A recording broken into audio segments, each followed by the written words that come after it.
बहुत देर तक हम सब खामोश बैठे रहे।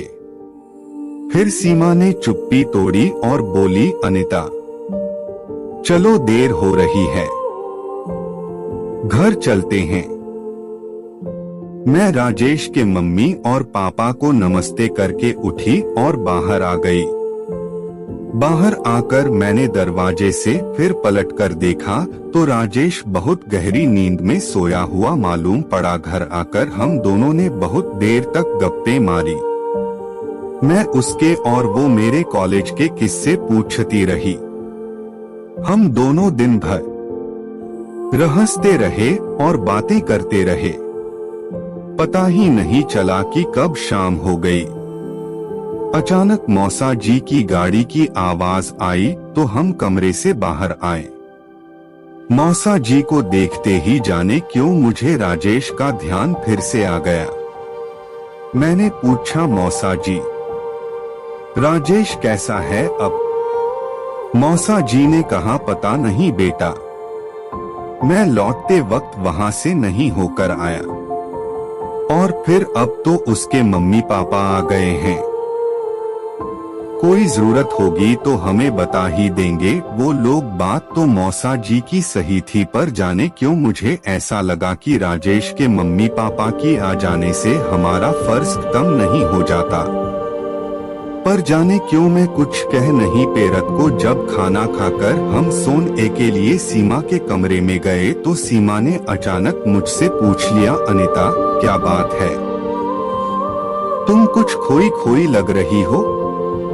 मैंने सकपका कर कहा, नहीं तो ऐसा कुछ भी नहीं है पागल। मैं भला राजेश के बारे में क्यों सोचने लगी। ये कहते ही मैंने अपनी जीभ काट ली। अनजाने में मेरे मुंह से मेरे मान की बात बाहर आ गई तही।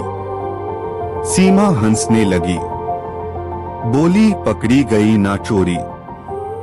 मैं तो सुबह अस्पताल से ही देख रही हूँ कि तुम्हारा ध्यान उस लड़के में ही अटका हुआ है। मैं कहा, धत पागल, इतना बड़ा एक्सीडेंट हुआ है तो ध्यान तो जाएगा ही। मैंने कभी ऐसी दुर्घटना अपनी आंखों से नहीं देखी थी। सीमा लेकिन कहाँ मानने वाली थी। मुझे राजेश का नाम ले लेकर छेड़ने लगी।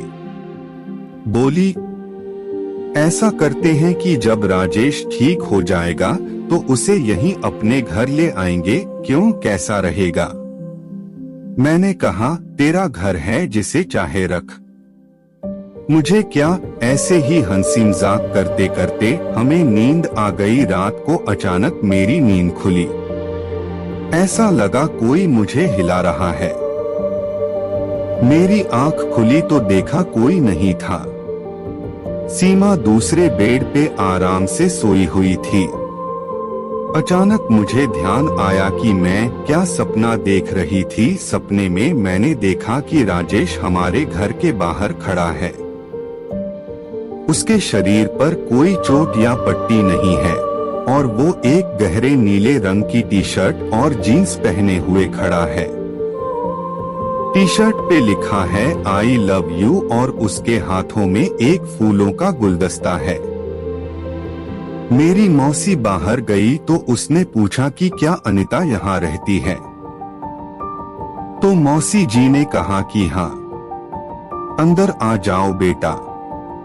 अंदर आकर वो मेरे पास आया और फूलों का गुलदस्ता मेरे हाथ में देकर बोला, थैंक यू। मैं शर्मा गई। मेरी कुछ समझ में नहीं आया कि क्या कहूँ।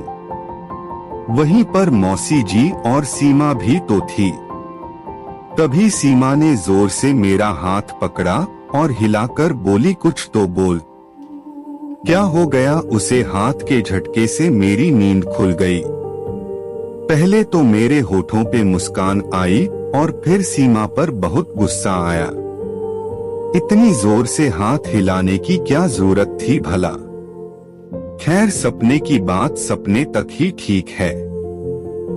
ये सोचकर मैं फिर लेट गई। लेकिन बहुत देर तक राजेश का स्मार्ट चेहरा मेरी आंखों के सामने तैरता रहा। ये कहानी आपको कैसा लगा कमेंट करके हमें जरूर बताएं। वीडियो को लाइक कर दीजिए और चैनल को सब्सक्राइब करके साथ में घंटी को दबाकर ऑल पर सेट कर ले ताकि आने वाली वीडियो तुरंत मिले। मुझे दीजिए अगली वीडियो तक इजाजत, तब तक के लिए धन्यवाद।